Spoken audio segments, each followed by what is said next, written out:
Hey guys, my name is Koushik and welcome back to LetCode. In this video, we are going to take a look on another great feature from Playwright, that is Trace Viewer.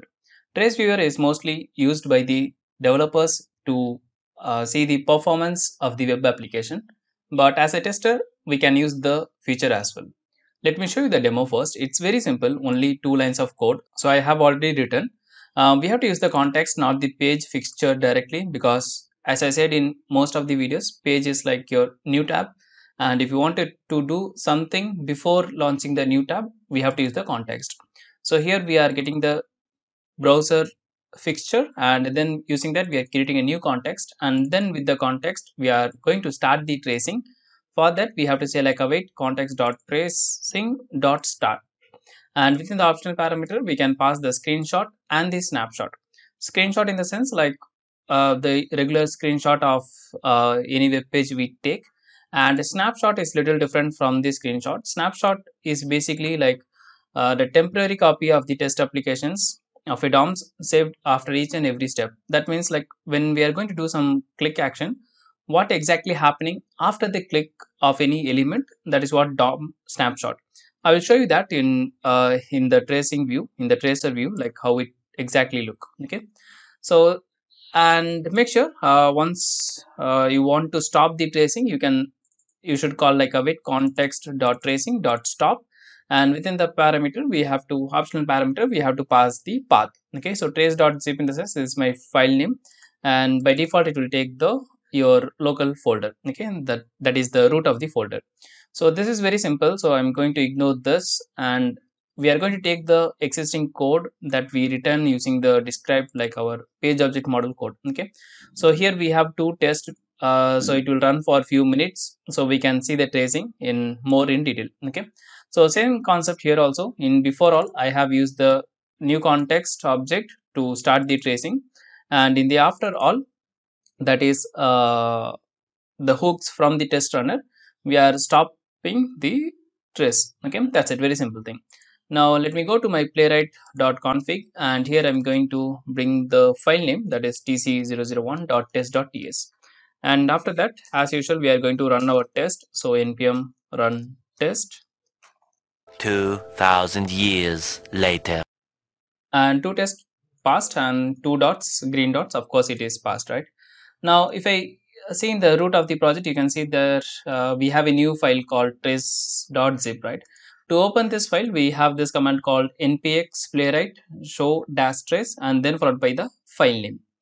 Now when we give that, it will open in a new WebKit browser basically. So if I maximize, you can see in more in detail, right? So here you can see that first of all we are navigating to this page like letcode.in. So this is the initial page, but this is once the page is loaded. So how it looks before the loading, you can click on this before, and here you can see it's basically a blank page. And once the wait is completed, that is the wait page is fully loaded, then we can see like how this exactly look like. So here you can see before and after, and here you can see some of these sources, like sources in the sense the original source code that our test written. For example, in the 29th line, we are using this before each, right? So before each and every test we are trying to go to this particular URL, correct? So that is what we have here. So it is the source in the sense the source code whatever we have, right? Now once we hit the web page, then we are clicking on the login, right? So here you can see my test, the actual test is basically we are doing some assert, and after that we are doing the click login link, right? So that means we are clicking on this guy. So here you can see that the action, what is the action in the sense like what we are exactly doing, we are doing the click action. So here you can see red color dot, right? That means on that particular element we are trying to do the click action. So this is the action, and how it looks before the action is simple, that is what we have, right? And after the click action it is navigating to the login page. So similarly we can see each and every action, and here we have something like logs. So logs is basically like what is exactly happening here. For example, here I'm trying to click on the login button, this button, right? So if I click on the action, you can see we are trying to click on the login button. So before clicking on the login button, what are the things happening, right? So it's waiting for the selector, and then it find the element, and then it trying to click on the attempting to click do the click action. then also it's waiting for the element to be visible, to be enabled, and to be stable. And then it will just check all the condition. If it's properly, the element is ready to click, then it will do the click action.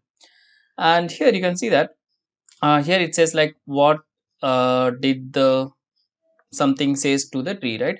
So here if I go to the network tab, you can see like what is exactly loading. For example, if once I go to this letcode.in, here you can see that we have this like get all this, right? So we have some ads from the Google and few of the scripts of Angular. And then I'm using a for this I'm using something called random generator API, something like that. Yeah, so here you can see that we have this random joke, right? So here and the status code is 200, that means it's okay. I mean, you know the status code, right? And here we can see the link, so that is official-joke.api, so that is what I'm using. So in the request header you can see the method is get and something something, and then we can see the response body here, right? So it's basically it has id and it has a type called general. And what did the viewer say to the tree? So it's been nice cloning you. I don't know what is exactly, but yeah, so you got the idea, right? So similarly, if I go back, like once I do the login, and then here you can see the wait loader state, and here you can see there's some notification. And once again, if I come to the letcode.in, of course it's going to be again changed because it's a random. Now here you can see that this random joke in the response body, we can see that have you ever heard of music group called something. So here we got the exactly that text, right? So how this is going to help us in the sense, very simple scenario. For example, let's say that we are trying to submit a form. Now when we submit the form, sometimes it won't submit. I mean, so the data won't be sent to the server, the backend. At that point we say that the CRUD operation or the submit operation is not working, and the developer will ask us immediately like what is the status code you are getting. So what we usually do, we go to the network tab and then we record that, and then we say like we are getting the 200, 300, 400, whatever it is, right? So that is how we can use the trace viewer as well. Like we can know all the network calls, like what is exactly happening in the page. Apart from that, also we can see that source code, like which one is executing and where. If there is any failure, we can understand like where it is getting failure.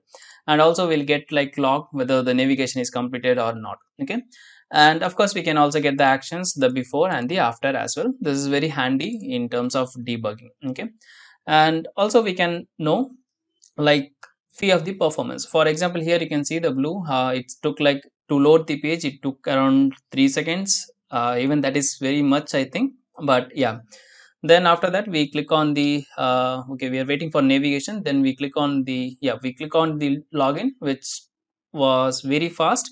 And then here you can see that the loader screen is actually taking time. And after that we have to click on the sign out button, right? So here you can see the page dot sign out. So we have to click on the actions. So to click on the actions, you can see it's actually taking much time. So there is a toast message. So of course when it's get disabled or hidden, then the behind the we have the sign out button, right? So that is going to be click. So for that you can see it actually taking almost like 5 seconds, which is bad actually. I think I have to change that. So we can discover like the performance of the application as well. Performance in the sense, don't consider this as your performance metric tools like the JMeter or the locust, but just for screening purpose we can use this. Okay, so that's it. This is a great feature mostly used by the developers to check all the performance, to check the network, and to check the logs. But as a tester, of course we can use this. This is a very handy feature. Okay, so that's it for this video. I think this will really helpful in our automation, because most of the time if we say like the script is failing, we have to understand whether the script is failing because of some issues, defects, or the script problem, right? So having the screenshot, the recording feature, and the tracing, definitely I think Playwright is the best as per my knowledge, comparing to Selenium Protector or WebDriver IO or even Cypress. I think I don't have that much idea on Cypress, but I don't think uh, I mean, I think Playwright is the best we have currently in the market. Okay, so with that said, that's it from my side. Thanks for watching. See you in the next one very soon. If you have any queries, do let me know in the comments. I will try my best to give you answer. Tada, bye bye, take care.